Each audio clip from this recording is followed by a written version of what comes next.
Good morning student, स्वागत है आप सभी का आज के सेशन में। चलिए स्टार्ट करते हैं आज के सेशन नालको के लिए इंपॉर्टेंट क्वेश्चन जीके के। ठीक है, क्योंकि बच्चे यहाँ पे 40% का जो आपका पोर्शन है वहाँ पे आपको स्टैटिक जीके पूछी जानी है। ठीक है, और आप लोग जो जिनके कमेंट आ रहे हैं कि उड़ीसा का जीके भी जो है आपको यहाँ पे पूछा जाएगा, तो उसके लिए निश्चिंत रहिए। उड़ीसा का जो स्टैटिक जीके है वो भी मैं आपको बताऊँगी, और उड़ीसा का जो करंट अफेयर है वो भी आपको बताऊँगी। ठीक है, बहुत जल्दी वो सेशन आपको देखने को मिलेंगे। ठीक है, फिलहाल जो आपका इंडियन नेशनल स्टैटिक जीके आता है उसे हम लोग देखेंगे क्या क्या क्वेश्चन पूछे जाते हैं, और स्टैटिक में भी जो आपके कोर सब्जेक्ट है वहाँ से रिलेटेड जो है हम लोग क्वेश्चन करेंगे। ठीक है, देखिए बच्चा, सबसे पहले हिस्ट्री का क्वेश्चन है कि सिंधु घाटी सभ्यता के निम्नलिखित में से किस स्थान पर महास्नानागार की खोज की गई थी। महास्नानागार की खोज की गई थी, और ये इसका जो आंसर है वो है मोहनजोदाड़ो। ठीक है, मोहनजोदाड़ो को अगर आप लोग देखेंगे, आज देखने की कोशिश करेंगे तो ये आज जो है पाकिस्तान में है। ठीक है, पाकिस्तान में है। और ये बच्चे जो महास्नानागार है ना, सिर्फ इसलिए नहीं, मोहनजोदाड़ो जो शहर था ये बहुत ही ज़्यादा सुव्यवस्थित शहर था, प्लान्ड सिटी थी जो ये जो है आपकी। ठीक है, और बहुत बड़ा शहर था, बल्कि अभी तक जो है सिंधु घाटी सभ्यता के जितने भी शहर मिले हैं, जितने भी साइट मिले हैं, उसमें से जो है आपका ये सबसे बड़ा शहर है मोहनजोदाड़ो। ठीक है, तो याद रखना महास्नानागार आपका कहाँ पर मिला है, ये आपका मोहनजोदाड़ो नाम के स्थान पर मिला है। और इसका जो लिटरल मीनिंग है, यानी कि शब्दों का अर्थ है मोहनजोदाड़ो, इसका शाब्दिक अर्थ है मृतकों का टीला। पाकिस्तान के सिंध प्रांत में है, लड़काना जिले में जो है सिंधु नदी के किनारे ये शहर स्थित है। यहाँ से प्राप्त विशाल स्नानागार जो कि उत्तर से दक्षिण लगभग 11 मीटर लंबा है। ठीक है, और लगभग जो है आपका 7 मीटर चौड़ा है और 2 मीटर जो है गहरा है। इस विशाल स्नानागार का उपयोग सार्वजनिक रूप से धार्मिक अनुष्ठान के लिए किया जाता था। धार्मिक अनुष्ठान के लिए इसका इस्तेमाल किया जाता था। ठीक है, तो मोहनजोदाड़ो के बारे में याद रखना, आज ये जो है वर्तमान में पाकिस्तान के सिंध प्रांत में है, और सिंध प्रांत में भी जो है आपका लड़काना जिले में है। कौन सी नदी के किनारे स्थित है, तो ये है सिंधु नदी के किनारे। ठीक है, और यहाँ पे जो है विशाल स्नानागार मिला है। अगला प्रश्न है, ऋग्वेद कितनी पुस्तकों या फिर मंडलों में विभाजित है। बच्चे, जो ऋग्वेद है, ऋग्वेद जो है हमारे जो 4 वेद हैं उनमें से सबसे पुराना वेद है। ठीक है, तो इसके बारे में आप लोग देखेंगे तो सबसे ज़्यादा क्वेश्चन पूछे जाते हैं। ऋग्वेद प्राचीन वैदिक ग्रंथ है, इसकी रचना सप्त सेंधव प्रदेश में हुई थी। इसमें 10 मंडल हैं, याद रखना बच्चे। ठीक है, इसमें जो है आपके 10 मंडल हैं, लगभग 1028 सूक्त हैं, और लगभग 10,000 से ज़्यादा इसमें मंत्र हैं। 10वें मंडल में पुरुष सूक्त का उल्लेख किया गया है, जिसमें कि 4 वर्ण ब्राह्मण, क्षत्रिय, वैश्य और शूद्र का उल्लेख है। ये बहुत बार पूछा जाता है कि जो 10 वर्ण है, जो 10 मंडल है ऋग्वेद के, उनमें से कौन से वाले मंडल में जो है इस तरीके से जो वर्ण है, 4 वर्ण है, उनका उल्लेख मिलता है। ठीक है, तो 4 वर्णों का उल्लेख बच्चे 10 मंडलों में से जो है 10वें मंडल में मिलता है। और ऋग्वेद जो है कितने मंडलों से मिलकर के बना हुआ है, तो ये आपका 10 मंडलों से मिलकर के बना हुआ है, याद रखेंगे इस बात को। अगला आपका प्रश्न है, अशोक के अधिकांश शिलालेख और लिपि में लिखे गए थे। अशोक के अधिकांश जो शिलालेख थे और जो लिपि थी, है ना, शिलालेख जो है किस लिपि में लिखे गए थे, तो बच्चे इसे थोड़ा सा याद रखना, क्योंकि अशोक जो है, अशोक राजा को जाना जाता है उसके धर्म के कारण, है ना। अशोक राजा ने बहुत सारे जगहों में जा कर के, बहुत सारे, और सिर्फ इंडिया में नहीं, भारत से बाहर भी जो है जो बौद्ध धर्म है, बौद्ध धर्म के प्रचार प्रसार के लिए काम किया, और इसीलिए जो है उसने अपने शिलालेख बहुत सारी जगहों में लगवाए हैं। ठीक है, तो जो शिलालेख लिखे गए हैं वो अधिकतर जो है बच्चे प्राकृत भाषा में है ना। और लिपि कौन सी है उनकी, ये है ब्राह्मी लिपि। ठीक है, और धम्म की नीति का प्रचार करने के लिए अशोक ने शिलालेखों का माध्यम अपनाया था। ठीक है, तो धम्म नीति या फिर अशोक का जो धर्म था, बाद में क्या हुआ था बच्चे, इनिशियली तो अशोक के द्वारा बौद्ध धर्म को अपनाया गया था, है ना, लेकिन धीरे धीरे जो है आपका अशोक ने अपने ही, कह सकते हैं कि अपना ही एक नया धर्म बना लिया था, या फिर अपने ही धर्म की नीतियां बना ली थी। तो जो धर्म की नीतियां थी उन्हीं को जो है अलग अलग जगहों पे, कहीं पे शिलालेख के माध्यम से, कहीं पे स्तंभ लेख के माध्यम से, जैसे आज जो है प्रचार प्रसार किया जाता है ना, उसी तरीके से जो है प्रचार प्रसार के लिए अशोक ने जो है शिलालेखों का, स्तंभ लेखों का एक तरीके से उनका जो है इस्तेमाल किया था। ठीक है, और वहाँ पे जो बच्चे आपकी नीतियाँ लिखी गई थी वो प्राकृतिक भाषा में लिखी गई थी। और अगर हम लिपि देखेंगे तो लिपि कौन सी होगी आपकी, ब्राह्मी लिपि। ठीक है, तो प्राकृतिक भाषा का इस्तेमाल किया था और ब्राह्मी लिपि का इस्तेमाल किया था। अगला है, ग्रेट इंडियन डेजर्ट के बारे में निम्नलिखित में से कौन सा कथन गलत है। The Great Indian Desert, the Great Indian Desert किसे कहा जाता है, इसे कहा जाता है थार मरुस्थल, है ना। भारत में जो मरुस्थल है, जो गर्म मरुस्थल है भारत में बच्चे, आपका कोल्ड डेजर्ट भी है लद्दाख में, है ना, वहाँ पे जो है ठंड बहुत ज़्यादा होती है, तो वो भी आपका मरुस्थलीय क्षेत्र। लेकिन जो थार डेजर्ट है आपका, वो है आपका द ग्रेट इंडियन डेजर्ट। ठीक है, तो द ग्रेट इंडियन डेजर्ट के बारे में जो है आपका कौन कौन सी बातें सही हैं और इसमें से एक बात जो है आपकी गलत लिखा हुआ है, वो जो है आपको पहचाना है। देखिए बच्चे, द ग्रेट इंडियन डेजर्ट जिसे थार मरुस्थल भी कहा जाता है, यह भारत का सबसे बड़ा मरुस्थल है। यह विश्व का 17वां सबसे बड़ा मरुस्थल है, 9वां सबसे बड़ा गर्म उपोष्ण कटिबंधीय मरुस्थल है, जिसके कारण यह कांटेदार झाड़ियों के साथ साथ वनस्पति आवरण सबसे कम जो है यहाँ पे मिलती है। इस मरुस्थल में जो है एकमात्र नदी है जिसका नाम है लूनी नदी। ठीक है, अब इन स्टेटमेंट में से कौन सा वाला गलत होता है? भारत का सबसे बड़ा मरुस्थल है, बिल्कुल सही बात है। कांटेदार झाड़ियों के साथ साथ वनस्पति आवरण कम है, इसे थार मरुस्थल भी कहा जाता है। पद्मा इस क्षेत्र की प्रमुख नदी है, जो कि गलत बात है ना। यहाँ पे जो एक नदी बहती है बच्चे, उसे लूनी नदी कहा जाता है, राजस्थान की ये, या फिर लूनी नदी कहा जाता है। ठीक है, और ये एक ऐसी नदी है जिसका ओरिजिन तो हमें मालूम है, लेकिन कहाँ पे इसका अंत होता है ये नहीं मालूम है, क्योंकि ये पूरा खत्म होते होते इसका जो अंत है वो कहीं जो है कच्छ के रण में जो है गायब हो जाता है ना। तो ये चीज़ थोड़ा सा याद रखना बच्चे कि लूनी जो है इकलौती ऐसी नदी है जो कि थार मरुस्थल से होकर के गुजरती है या फिर इससे जो है बहती है। ठीक है, तो यह भारत का सबसे बड़ा मरुस्थल है, कांटेदार झाड़ियों के साथ साथ वनस्पति आवरण यहाँ पे कम है, बिल्कुल सही बात है। इसे थार मरुस्थल भी कहा जाता है, बिल्कुल सही बात है ना। और विश्व भर में जो है इसका नंबर भी याद रखना कि भारत में तो ये सबसे बड़ा है, लेकिन विश्व भर में जो है आपका 17वां सबसे बड़ा है। और अगर आप डेजर्ट को देखते हैं ना, तो डेजर्ट आपके दो प्रकार के होते हैं बच्चे। ठीक है, एक आपका गर्म मरुस्थल, एक आपका ठंडा मरुस्थल। भारत में दोनों ही प्रकार के मरुस्थल हैं। भारत में जो है आपका जो गर्म मरुस्थल है वो आपको राजस्थान के ये थार देखने को मिलेगा, और अगर आप ठंडा मरुस्थल ढूंढने जाएंगे तो वो जो है आपको कहाँ पे, ये लद्दाख जो है उसे कहा जाता है ठंडा मरुस्थल, है ना। तो वहाँ पे ठंडा मरुस्थल देखने को मिलेगा। उसके अलावा उत्तराखंड में भी आपकी जगह है, नेलंग वैली जैसी जो जगह है जिनको कि कोल्ड डेजर्ट कहा जाता है ना। तो दो प्रकार के डेजर्ट होते हैं। तो गर्म मरुस्थलों की लिस्ट में अगर हम देखेंगे तो उपोष्ण कटिबंधीय मरुस्थल में जो है आपका ये 9वां सबसे बड़ा मरुस्थल है। ठीक है, दोनों ही दृष्टि से इसका नंबर याद रखना। अगला है औरंगाबाद किस नदी के तट पर स्थित है? औरंगाबाद जो जगह है बच्चे, इसका नाम जो है हाल ही में चेंज हुआ है, और इसका नाम बदल करके क्या रख दिया गया है? महाराष्ट्र सरकार ने इसका नाम बदल करके संभाजी नगर रखा है ना। तो याद रखना, पहले तो औरंगाबाद अब नहीं कहा जाता है, लेकिन औरंगाबाद नगर के बारे में क्या क्या इंपॉर्टेंट है। औरंगाबाद नगर जो है महाराष्ट्र राज्य में कौम नदी के तट पर स्थित है। इस नगर की स्थापना 1610 में मलिक अंबर के द्वारा की गई थी। 1626 में मलिक अंबर के पुत्र फतेह ने इस नगर का नाम अपने नाम पर फतेह नगर रख दिया था। कालांतर में औरंगजेब ने इसका नाम औरंगाबाद कर दिया था। यह विश्व धरोहर स्थल अजंता और एलोरा की गुफाओं के लिए जाना जाता है ना। तो अभी जो है आपका रिसेंटली औरंगाबाद नगर जो है इसका नाम चेंज करके क्या कर दिया गया है, इसका नाम जो है बदल करके सामाजी नगर कर दिया गया है। और कौन सी नदी के तट पर है ये है आपका कौम नदी के तट पे। ठीक है, तो औरंगाबाद के बारे में या फिर सामाजी नगर के बारे में आपको याद रखना है। अगला बच्चे आपका एटीएम बूथ आर्थिक गतिविधि के निम्नलिखित में से कौन से क्षेत्र के अंतर्गत आता है? अब यहाँ पे देखिए, आपका तृतीयक क्षेत्र है, द्वितीयक क्षेत्र है, प्राथमिक क्षेत्र है, या फिर आपका चतुर्थ क्षेत्र है। पहले मैं आपको ये बता देती हूँ कि पहला क्षेत्र, दूसरा क्षेत्र, तीसरा क्षेत्र ये होता क्या है। Primary sector, secondary sector, tertiary sector, ये कैसे जो है डिफाइन किए जाते हैं। ठीक है, 3 क्षेत्र बच्चे किसी भी इकोनॉमी में जो है आपका इकोनॉमिक एक्टिविटीज़ के अकॉर्डिंग जो क्षेत्र होते हैं उनको 3 अलग अलग भागों में डिवाइड किया जाता है। ठीक है, सबसे पहले आपका प्राथमिक क्षेत्र है। प्राथमिक क्षेत्र जब प्राकृतिक संसाधनों का उपयोग करके किसी वस्तु का उत्पादन किया जाता है तब इसे प्राथमिक क्षेत्र की गतिविधि कहा जाता है। जैसे कि कृषि, डेयरी, मत्स्य आदि, इसे कृषि और सहायक क्षेत्र भी कहा जाता है।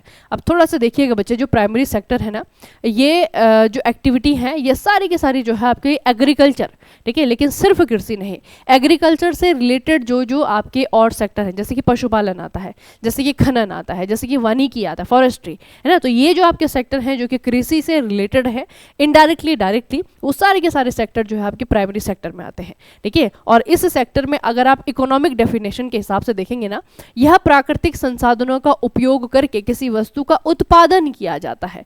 ठीक है, मतलब कि यहाँ पे जो चीज प्रोड्यूस हो रही है ना, जो प्रोडक्ट बन रहा है वो नेचुरल रिसोर्स का इस्तेमाल करके बन रहा है ना। नेचुरल रिसोर्स को इस्तेमाल करके जब प्रोडक्ट बनाया जाता है उसे जो आपका क्या कहा जाता है, प्राइमरी सेक्टर कहा जाता है ना। तो नेचुरल रिसोर्सेज का मतलब क्या है आपका, जैसे भूमि है, पानी है, जैसे कि आपका सनलाइट है, तो ये सारे के सारे नेचुरल रिसोर्सेज हैं। ठीक है, उसके बाद है द्वितीय क्षेत्र। द्वितीय क्षेत्र में जो है अब जो प्रोडक्ट हमने नेचुरल रिसोर्स से मिला है हमें, जैसे कि भूमि है, भूमि पे हमने जो है गन्ना उगाया है ना, गन्ना उगा लिया है। तो जब हम भूमि से हमने जब गन्ना उगाया है, नेचुरल रिसोर्स का इस्तेमाल किया है, मिट्टी का इस्तेमाल करके जब प्रोडक्ट बनाया है गन्ना, है ना, अब उस गन्ने का इस्तेमाल कैसे किससे किया जाएगा, उसे कहा जाता है आपका निर्माण क्षेत्र। ठीक है, अब आता है आपका सेकेंडरी सेक्टर। इसके अंतर्गत प्राकृतिक उत्पादों का विनिर्माण प्रणाली के जरिए अन्य रूपों में परिवर्तित किया जाता है। जैसे कि हम गन्ने से क्या करते हैं, चीनी बना देते हैं। गन्ने से चीनी कैसे बनता है, गन्ने से चीनी बनाने के लिए जो है मिल लगती है, चीनी शुगर मिल होती है ना, उनका इस्तेमाल किया जाता है ना। तो इसमें आता है आपका निर्माण करना, मैन्युफैक्चरिंग सेक्टर, इसीलिए इसे क्या कहा जाता है, सेकेंडरी सेक्टर कहा जाता है। इसमें कपास के पौधे से प्राप्त रेशे का उपयोग करके सूत काटना, ठीक है, कपड़ा बुनना, ये इसके एग्जाम्पल है। इसे औद्योगिक क्षेत्र भी कहा जाता है, इंडस्ट्रियल सेक्टर भी इसे ही कहा जाता है। फिर आपका बच्चे टर्सरी सेक्टर है। ये गतिविधियां प्राथमिक और द्वितीयक क्षेत्र के विकास में मदद के लिए होती हैं। ये गतिविधियां स्वतः वस्तुओं का उत्पादन नहीं करती, बल्कि उत्पादन प्रक्रिया में सहयोग करती हैं। जैसे कि आपका ट्रांसपोर्टेशन है, परिवहन है, भंडारण है, स्टोरेज, संचार, बैंक सर्विसेज, व्यापार, तृतीय गतिविधियां हैं, इसे सेवा क्षेत्र भी कहा जाता है, इसे सर्विस सेक्टर भी कहा जाता है। अतः जो आपका एटीएम है, एटीएम का काम क्या है बच्चे, एटीएम का काम क्या है, आपको सहूलियत देना, है ना। एटीएम से क्या होता है, हम जाते हैं, पैसे निकाल करके ले आते हैं, हमें बैंक में फालतू में लाइन में खड़े होने की जरूरत नहीं पड़ती है ना। तो इन दो सेक्टर में जो काम कर रहे लोग हैं, उनकी सेवाओं के लिए, ठीक है, उनकी सेवाओं के लिए जो है आपका जो सेक्टर बनता है वो है आपका टर्सरी सेक्टर। इसीलिए तो इसे क्या कहते हैं, सर्विस सेक्टर कहा जाता है। जैसे कि मैंने कहा आपको कि गन्ना जो है उगाया हमने, अब गन्ने से चीनी बनानी है तो खेत में तो नहीं बनेगी, पहले गन्ने को जो है एक पर्टिकुलर जगह जहाँ पे शुगर मिल है वहाँ तक ले जाना होगा। गन्ना यहाँ से वहाँ कैसे जाएगा, ट्रक में बैठ के जाएगा, है ना। तो ट्रक जो है आपका वो ट्रांसपोर्टेशन में आ गया, ठीक है। तो इन दो सेक्टर की हेल्प के लिए जो सर्विसेज लगती हैं वो आपका टर्सरी सेक्टर यानी कि तृतीयक क्षेत्र में आने वाली एक्टिविटीज होती है ना। तो एटीएम भी आपका किस में आ गया, बैंकिंग सेक्टर का ही एक प्रोडक्ट है, तो वो जो है आपका टर्सरी सेक्टर का प्रोडक्ट है ना। तो बच्चे जितनी भी सर्विसेज होती हैं वो सारी की सारी जो है आपकी टर्सरी सेक्टर है। जैसे कि एजुकेशन है, स्कूल जो है आप लोग देख रहे हैं, कॉलेजेस आप लोग देख रहे हैं, वो सारे का सारा जो है आपका टर्सरी सेक्टर है। जितने भी बैंक हैं वो सारे के सारे आपके टर्सरी सेक्टर है, ठीक है। तो एटीएम भी आपका टर्सरी सेक्टर है। अगला है बच्चे निर्गम मूल्य क्या होता है, इशू प्राइस क्या होता है। देखिए यह बाजार मूल्य से अधिक मूल्य होता है, मार्केट जो प्राइस है उससे ज़्यादा, उसे कहा जाता है निर्गम मूल्य, या फिर यह बाजार मूल्य से कम मूल्य है, यह किसान के द्वारा तय किया गया मूल्य है, यह बाजार मूल्य के समान मूल्य है, निर्गम मूल्य, या फिर इशू प्राइस किसे कहा जाता है। देखिए इशू प्राइस सरकार के द्वारा खरीदे गए और संग्रहित किए गए खाद्यान्नों को बाजार मूल्य से कम कीमत पर खाद्यान्न की कमी वाले क्षेत्रों में और समाज के गरीब तबके के बीच में वितरित किया जाता है, जैसे कि निर्गम मूल्य के रूप में भी जाना जाता है। इसका एक एग्जाम्पल आप लोग देखेंगे, आपके आसपास जो है सरकारी गल्ले की दुकानें होंगी जहां पर कि कम रेट में चावल दिया जा रहा है, जहां पर कम रेट में गेहूं दिया जा रहा है ना। वो कहाँ से आ रहा है बच्चे, वो जो है सरकार के जरिए आप तक पहुंच रहा है ना। तो उस चीज के लिए जो सरकार प्राइस फिक्स करती है, आपको पता है कि वहां पे चीजें सस्ते में मिलती है, मालूम है ना। सरकारी गिल्ले में जो आपका चावल दिया जाता है, जो आपका राशन दिया जाता है, वो कम दामों पे दिया जाता है ना। तो वो प्राइस जो कि बाजार मूल्य से कम है, और कितना कम है वो कौन डिसाइड करेगा, गवर्नमेंट ऑफ इंडिया डिसाइड करेगी, है ना। तो सरकार के द्वारा जो तय किया गया मूल्य है जो कि बाजार मूल्य से कम रखा गया है, और इसका इस्तेमाल अधिकतर बच्चे वहां पे किया जाता है जहां पर लोगों को जो है पूर्ति नहीं, खाद्यान्न पूर्ति के लिए जब सामान दिया जाता है ना, खाद्यान्न नहीं है, खाद्यान्न की कमी है, तो वहाँ पे जो है थोड़ा सा कम प्राइस में खाद्यान्न के लिए जो है आपका फूड जो बेसिक नीड है लोगों की उसको प्रोवाइड करने के लिए गवर्नमेंट ये करती है ना। तो क्या हो जाएगा, मार्केट प्राइस से कम, बाजार मूल्य से कम मूल्य जो है ये आपका है, ऑप्शन नंबर बी आपका आंसर हो जाएगा, ठीक है। अगला है आपका भारत का पहला आर्थिक सर्वेक्षण कब प्रस्तुत किया गया था। पहले तो इकोनॉमिक सर्वे होता क्या है, आप लोग एक चीज़ देखते हैं बच्चे कि हर साल जब आपकी नई गवर्नमेंट आती है, नया साल जब आपका शुरू होता है, नया वित्तीय साल जब आपका शुरू होता है, जैसे कि अभी आपका नया साल लगा है 2025 का, है ना, और आप बहुत जल्दी देखेंगे कि बजट आने वाला है, बजट आने वाला है। बजट बेसिकली क्या है, बजट जो है आपका सरकार का एक अनुमान है, सरकार बजट में बताती है कि हम आने वाले साल में कैसा कैसा खर्च करने वाले हैं, कितना पैसा कहाँ पे खर्च करने वाले हैं, ठीक है। तो एक बजट जो है तैयार करके जो है रखा जाता है पार्लियामेंट में, संसद के सम्मुख, है ना। तो बजट से पहले बच्चे, बजट से ठीक एक दिन पहले जो है आपका एक पूरी एक सर्वे आता है, जैसे इकोनॉमिक सर्वे कहा जाता है, इसे भी फाइनेंस मिनिस्टर के द्वारा ही जारी किया जाता है या फिर उनके द्वारा पेश किया जाता है। तो इकोनॉमिक सर्वे क्या है, इकोनॉमिक सर्वे जो है एक प्रकार का सरकार ने पिछली एक साल में क्या क्या इकोनॉमिक एक्टिविटी की है, ठीक है, क्या क्या इकोनॉमिक एक्टिविटी की है उनका जो है एक कच्चा चिट्ठा है, ठीक है, उनका जो है ब्यौरा है, और इसे किसके द्वारा प्रस्तुत किया जाता है, इसे भी जो है फाइनेंस मिनिस्टर के द्वारा, यानी कि वर्तमान में जैसे निर्मला सीतारमन है उनके द्वारा जो है इसे प्रदर्शित किया गया है ना। तो बच्चे भारत का जो पहला इकोनॉमिक सर्वे था ना, ये 1950-51 में प्रस्तुत किया गया था। आर्थिक सर्वेक्षण वित्त मंत्रालय के द्वारा प्रकाशित किया जाता है। हर साल केंद्रीय बजट पेश करने से पहले भारत का वित्त मंत्रालय संसद में आर्थिक सर्वेक्षण पेश करता है। आर्थिक सर्वेक्षण में किन बिंदुओं पर प्रकाश डाला जाता है, तो इसमें जो है आपके ये पॉइंट होते हैं। सबसे पहले कि प्रमुख विकास कार्यक्रमों की सरकार जो है कौन कौन से डेवलपमेंट के काम कर रही है, कैसा गवर्नमेंट का पिछले 1 साल में इसमें परफॉर्मेंस रहा है, वार्षिक आर्थिक विकास की इकोनॉमिक ग्रोथ के लिए सरकार क्या कर रही है, ठीक है, सरकार के द्वारा की गई नीतिगत पहल कौन कौन से इनिशिएटिव सरकार ने उठाई है और उसमें कितना सफल रही है, फेल हुई है, सारा का सारा होता है। अल्प से माध्यम अवधि में अर्थव्यवस्था की संभावनाएं क्या है ना, यानी कि आगे आने वाले 6 महीने में हम कैसा ग्रोथ करने वाले हैं, आगे आने वाले 1 साल में हम कैसे ग्रोथ करने वाले हैं, ये सब कुछ जो है इकोनॉमिक सर्वे में होता है, ठीक है, और ये बजट से ठीक पहले आता है। तो सबसे पहले जो है इसे कब पेश किया गया था, 1950-51 में सबसे पहले पेश किया गया था, ठीक है। और पूछा जाएगा किसके द्वारा किया जाता है, तो वित्त मंत्री के द्वारा किया जाता है। बैंकिंग विनियमन अधिनियम कब पारित किया गया था, बैंकिंग विनियमन रेगुलेशन एक्ट। बच्चे बैंकिंग रेगुलेशन एक्ट, इसके बारे में थोड़ा सा पहले हम पढ़ लेते हैं क्या क्या चीजें हैं। ये जो है आपका 1949 में पेश किया गया था, और 1949 में अगर आप लोग देखेंगे बच्चे, 1947 में जो है देश आज़ाद हुआ था, आप लोगों को पता है ना, 1947 में देश आज़ाद हुआ था। अब जब नया नया देश आज़ाद हुआ है तो बहुत सारी चीज़ें ऐसी हैं जो कि अभी भी अंग्रेजों की ही उसमें है, कंट्रोल में है ना, जैसे कि बैंकिंग सेक्टर हो गया। अब इससे पहले जो बैंक बनाए थे वो भारतीयों के द्वारा तो नहीं बनाए गए थे, वो ब्रिटिश गवर्नमेंट ने बनाए थे, वो ब्रिटिश गवर्नमेंट के ही अधीन थे। कुछ बैंक ऐसे थे जो कि प्राइवेट रूप से काम कर रहे थे, यानी कि निजी तौर से काम कर रहे थे, है ना। तो बच्चे 1949 में आज़ादी के जो है 2 साल ही बाद, है ना, 1947 के बाद में 1949 में भारत सरकार, जो नई बनी हुई सरकार थी, उनको ये महसूस हुआ कि जो बैंकिंग सिस्टम है ये हमारे कंट्रोल में नहीं है, इसको कंट्रोल में लाने के लिए कोई नियम बनाना पड़ेगा, इसको कंट्रोल में लाने के लिए कोई एक्ट बनाना पड़ेगा। इसीलिए जो पहला बैंकिंग विनियमन एक्ट आता है, अधिनियम आता है, वो 1949 में आता है, ठीक है। यह अधिनियम भारत के सभी बैंकिंग संस्थाओं को नियंत्रित करता है, ठीक है। और आज भी बच्चे जितनी भी आपकी बैंकिंग एंटिटी हैं, प्राइवेट सेक्टर की हैं, पब्लिक सेक्टर की हैं, सारी की सारी जो है आपकी इसी एक्ट के तहत क्या होती हैं, रेगुलेट होती हैं। तो सबसे पहले जो है आपका कब बना था, 1949 में बना था।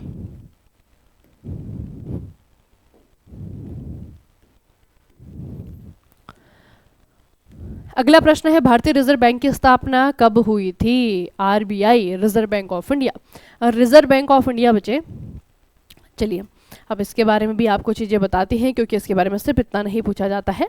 रिजर्व बैंक ऑफ इंडिया के बनने से पहले ना एक एक्ट बना था जिसे कहा जाता है भारतीय रिजर्व बैंक अधिनियम। ये 1934 को बना था, ठीक है। और ठीक 1 साल बाद जो है आपका पूरा डेट सहित इसे याद रखना है आपको, ठीक 1 साल बाद 1 अप्रैल 1935 को आपका क्या होता है, रिजर्व बैंक ऑफ इंडिया बनता है, ठीक है। इसीलिए तो 1 अप्रैल जो है आपका क्या है, हमारे देश में जब फाइनेंस ईयर, हम कहते हैं ना कि फाइनेंशियल ईयर स्टार्ट हो रहा है, तो जो नया वित्त वर्ष शुरू होता है वो 1 अप्रैल से शुरू होता है ना, ये पहले तो याद रखना।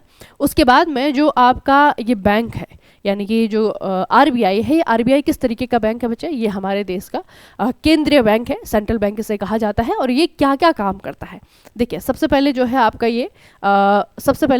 ये पूरा फाइनेंशियल सिस्टम, जिसे वित्तीय प्रणाली कहते हैं, इसको रेगुलेट करता है और एक सुपरवाइजर के जैसे काम करता है ना। एक सुपरवाइजर होता है ना, जैसे क्लास मॉनिटर, है ना, कि क्लास मॉनिटर है तो स्टूडेंट, जैसे कि आरबीआई है तो ये भी एक प्रकार का बैंक है। लेकिन जो बाकी बैंक है, चाहे वो आपके प्राइवेट सेक्टर है, चाहे आपके पब्लिक सेक्टर है, सभी बैंकों पे जो है नियंत्रण करने का, उन पर नजर बनाए रखने का काम जो है इसी का है। विदेशी मुद्रा प्रबंधक, हमारे देश को कितनी विदेशी मुद्रा मिल रही है, जो विदेशी मुद्रा आ रही है उसको कहाँ पे जमा करना है, उसको कहाँ पे इन्वेस्ट करना है, ये सारा कुछ मैनेजमेंट जो है आरबीआई के द्वारा किया जाता है। फिर है आपका मुद्रा जारी करता, जो नोट बचे निकल रहे हैं, है ना, वो नोट जो है कौन जारी करता है, वो आरबीआई के द्वारा ही जारी किए जाते हैं।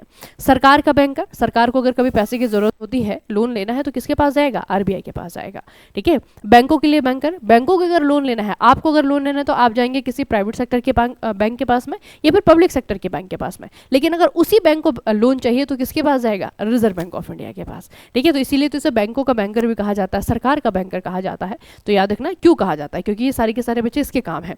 और हमारा जो पूरा का पूरा फाइनेंशियल सिस्टम है, या फिर इसे कहते हैं जो हमारा मार्केट, आप लोग जानते हैं मार्केट में जब पैसा कम या ज़्यादा होता है वो किसके कारण होता है, वो डिसीजन लिए जाते हैं रिजर्व बैंक ऑफ इंडिया के कारण। ठीक है, तो एक पॉलिसी बनाई जाती है जिसे मॉनेटरी पॉलिसी कहते हैं, हिंदी में इसे मौद्रिक नीति कहा जाता है। तो मौद्रिक नीति का निर्माण भी बच्चे आरबीआई के द्वारा ही किया जाता है और मौद्रिक नीति को इम्प्लीमेंट भी जो है आरबीआई के द्वारा किया जाता है। ठीक है, तो इस चीज़ को याद रखना, पूरा जो फाइनेंशियल सिस्टम है, जो पूरा मॉनेटरी पॉलिसी है, वो इसी के द्वारा चलाया जा रहा है। तो इस डेट को याद रखेंगे, 1 अप्रैल 1935 भारतीय रिजर्व बैंक की स्थापना। अगला है, भारत में पहली बार पूरी तरीके से जनगणना कब की गई थी। अब सेंसस के बारे में भी जो है आपके फैक्ट हैं। ठीक है, और इसके बारे में सारे के सारे फैक्ट आपको याद रखने हैं। सबसे पहले भारत में पहली जनगणना 1872 में करवाई गई थी। भारत की पहली उचित या समकालिक जनगणना ये 1881 में हुई है। तब से हर साल 10 वर्ष पर जनगणना आयोजित की जा रही है और 2021 की जनगणना कोविड-19 महामारी के कारण स्थगित कर दिया गया है। कहा जा रहा है कि अभी 2025 में जो है जनगणना आपकी स्टार्ट होने वाली है ना। हालांकि अभी कोई ज़्यादा वो नहीं दिख रहा है इस मामले में सरकार का, लेकिन फिलहाल 2021 की जनगणना अभी तक जो है आपके स्थगित की गई है, पोस्टपोन की गई है। ठीक है, कोविड-19 के कारण। तो बच्चे ये जो है आपका 1872 में आपको याद रखना है कि पहली जनगणना की गई थी और ये जो हर 10 साल में जनगणना करने का जो ये एक सिस्टम शुरू हुआ है, ये 1881 से हुए है, 1881 से हुआ है ना। तो पहली बार जो भारत में पूर्ण जनगणना की गई थी वो आपके कब की गई थी, 1881 में। ठीक है, 1881 में। अगला है नेहरू रिपोर्ट 1928 निम्नलिखित में किससे संबंधित थी। 1928, अभी जो है आपका मॉडर्न इंडिया का क्वेश्चन बन गया है नेहरू रिपोर्ट। ठीक है, नेहरू रिपोर्ट बच्चे कौन सी वाली है, ये आपकी मोतीलाल नेहरू की है। ठीक है, तो नेहरू रिपोर्ट जो 1928 में आई थी, इसमें क्या चीज़ था और इसके पीछे कौन कौन व्यक्ति थे, इसके बारे में थोड़ा सा मैं आपको बताती हूँ, याद रखिएगा। देखिए बच्चे, नेहरू रिपोर्ट का संबंध संवैधानिक ढांचे से है। 1928 में डॉक्टर अंसारी की अध्यक्षता में बम्बई में 10 सदस्यीय समिति का गठन किया गया था, जिसके अध्यक्ष मोतीलाल नेहरू थे। इसीलिए इस रिपोर्ट को नेहरू रिपोर्ट भी कहा जाता है। पंडित मोतीलाल नेहरू ने 10 अगस्त 1928 को अपनी रिपोर्ट प्रस्तुत की थी। नेहरू रिपोर्ट का आधार अधिराज्य का दर्जा था, डोमिनियन स्टेट जिसे कहा जाता है। भारत के भाषा के आधार पर प्रांतों के गठन और प्रांतों का स्वायत्त शासन देने की बात कही गई थी। सभी शक्तियां केंद्रीय विधानसभा के प्रति उत्तरदायित्व भारत सरकार के हाथ में रखी गई थी और विदेशी मामलों एवं सुरक्षा को ब्रिटिश नियंत्रण में रखा गया था। ठीक है, अब थोड़ा सा मैं इसके बारे में आपको बता देती हूँ बच्चे। 1928 में आपका नेहरू रिपोर्ट बनाई गई थी। तो नेहरू रिपोर्ट बनाने के पीछे के जो आपके रीज़न है या फिर नेहरू रिपोर्ट जो है आपका क्यों बनाई गई थी, आप लोगों ने एक घटना पढ़ी होगी, सुनी होगी। ये है आपका जब साइमन कमीशन भारत आया था। तो साइमन कमीशन बेसिकली भारत में आ रहा था कि भारत का संविधान किस तरीके से बनना चाहिए, भारत में जो संवैधानिक सुधार है वो किस तरीके से होने चाहिए। जब साइमन कमीशन आया तो साइमन कमीशन का विरोध किया गया, क्योंकि साइमन कमीशन में जो लोग थे वो सारे के सारे ब्रिटिश थे, जबकि भारत का संविधान अगर बना रहे हैं तो भारतीयों को होना ज़रूरी था ना, है ना। तो इसीलिए उसका विरोध किया गया। तो बाद में बच्चे जब साइमन कमीशन का विरोध किया जाता तो जो ब्रिटिश गवर्नमेंट है, ब्रिटिश गवर्नमेंट जो है कांग्रेस की जो लीडर्स हैं उनको कहती है कि चलिए अगर आप हमारी बात नहीं मान रहे तो आप जो है ऐसा कुछ संवैधानिक वो बनाइए, एक मतलब एक तरीके से प्रपोजल बनाइए कि जो सभी आपकी जो पार्टियां हैं, भारत में जितनी पार्टी है वो एक्सेप्ट कर ले, है ना। तब जो है बच्चे आपका ये नेहरू रिपोर्ट आती है ना। तो नेहरू रिपोर्ट जो है आपका, इसमें 10 मेंबर होते हैं नेहरू रिपोर्ट बनाने के लिए। 1928 में जो है इसकी अध्यक्षता डॉक्टर अंसारी करते हैं और एक समिति बनाई जाती है और उसके बाद जो है एक रिपोर्ट बनती है। तो रिपोर्ट में जो है आपका बच्चे ये सारी की सारी चीज़ें कही गई थी और इसमें डोमिनियन स्टेट की बात की गई थी, डोमिनियन स्टेटस की बात की गई थी। डोमिनियन स्टेटस का मतलब है कि जो हमारे घरेलू मामले हैं, मतलब भारत के जो अपने मामले होंगे उस पर तो पूरी तरीके से कंट्रोल जो है भारत को दिया जाएगा, लेकिन जैसे कोई विदेश के साथ में कैसे ट्रीटी करनी है, विदेश के साथ में कैसे डील करना है, ठीक है, और कुछ और मामले, उन पे जो अधिकार जो है वो ब्रिटिशर्स को होगा। इसका मतलब है कि पूरी तरीके से हम स्वतंत्र नहीं है, लेकिन डोमिनियन स्टेटस जो है हम मांग रहे हैं, है ना। तो 1928 में बचे आपका ये नेहरू रिपोर्ट आई थी, याद रखना, ठीक है। और ये किस चीज़ पर रिलेटेड थी, ये थी संवैधानिक ढांचे पे, कि भारत का जो संविधान है वो किस तरीके से होना चाहिए, भारत का जो स्टेटस है वो किस तरीके से होना चाहिए, उसके लिए था ये, ठीक है। अगला प्रश्न है, भारतीय संविधान की 7वीं अनुसूची किस चीज़ से संबंधित है। अब देखिए बच्चे, भारत की जो 7वीं अनुसूची है इसमें आपका आता है separation of power. Separation of power का मतलब क्या होता है, आप लोगों को पता है ना। अभी जो है आपकी जो सरकारें हैं, ये दो प्रकार की सरकारें हैं। आप जिस राज्य में रह रहे हैं तो आप राज्य सरकार के अंडर में आते हैं। अगर आप सेंट्रल की बात करते हैं तो वहाँ पे केंद्र सरकार के अंडर में आते हैं। तो इनडायरेक्टली जो है हम दो सरकारों के अंडर में अभी जो है, एक हमारी खुद राज्य की सरकार है, एक आपकी केंद्र की सरकार है ना, सेंट्रल गवर्नमेंट है। तो बच्चे इन दोनों सरकारों को जो है अलग अलग चीज़ों पे कानून बनाने के लिए पावर दी गई है, शक्तियाँ दी गई हैं, और उन्हीं शक्तियों का बंटवारा जो है आपका 7वीं अनुसूची में किया गया है। 7वीं अनुसूची में अगर आप लोग देखेंगे ना बच्चे, तो 7वीं अनुसूची में जो है 3 सूचियाँ आती हैं। एक आपकी संघ सूची है, एक आपका राज्य सूची, एक आपकी समवर्ती सूची है। जो संघ सूची है उस पे जो सब्जेक्ट दिए गए हैं उस पे कानून बनाता है सिर्फ केंद्र सरकार। जो राज्य सूची है, राज्य सूची पे कानून बनाती है राज्य की सरकारें। और जो समवर्ती सूची है उस पे जो है केंद्र की सरकार, राज्य की सरकार दोनों ही कानून बना सकती हैं। ठीक है, वो आपकी समवर्ती सूची है। इसमें केंद्र और राज्य के मध्य विषयों का विभाजन किया गया है। यह सूची संघ सूची में 100 विषय, राज्य सूची में 61 विषय हैं, और समवर्ती सूची में जो है 52 विषय है। इनको भी याद रखना। ठीक है, जो संघ सूची है जो यूनियन लिस्ट है, यूनियन लिस्ट में जो है आपके 100 सब्जेक्ट हैं। जो आपकी स्टेट लिस्ट है उसमें आपके 61 सब्जेक्ट हैं, और जो आपकी समवर्ती यानी कि जो कंकरेंट लिस्ट है उसमें आपके 52 सब्जेक्ट हैं। ठीक है, तो इन नंबर को भी याद रखिएगा। ठीक है, तो 7वीं सूची में बेसिकली है क्या, 7वीं सूची में जो है आपका केंद्र और राज्यों के बीच शक्तियों का विभाजन है, सेपरेशन ऑफ पावर। ठीक है, केंद्र और राज्यों के बीच में शक्तियों का विभाजन है। अगला है, निम्नलिखित में से 1950 में अपनाए गए मूल भारतीय संविधान का हिस्सा नहीं था। 1950 1950 आपको पता है ना बच्चे कि 26 जनवरी 1950 क्या हुआ था, पूरा संविधान लागू हो गया था, है ना। लेकिन जब संविधान लागू हुआ था इनमें से कोई एक चीज़ उसमें नहीं थी, वो बाद में ऐड हुई है ना, बाद में ऐड हुई है। मूल कर्तव्य, मौलिक कर्तव्य, आपातकालीन प्रावधान, मूल अधिकार, या फिर आपका राज्य के नीति निर्देशक सिद्धांत। तो बहुत अच्छा क्वेश्चन है, बहुत इंपॉर्टेंट क्वेश्चन है और बहुत बेसिक क्वेश्चन भी है बच्चे। जब 1950 में हमारा भारतीय संविधान अपनाया गया था ना, तो इसमें जो है आपका मौलिक कर्तव्य नहीं थे। जो मौलिक कर्तव्य है कौन से आर्टिकल में आता है, आर्टिकल 51 के ए में आता है।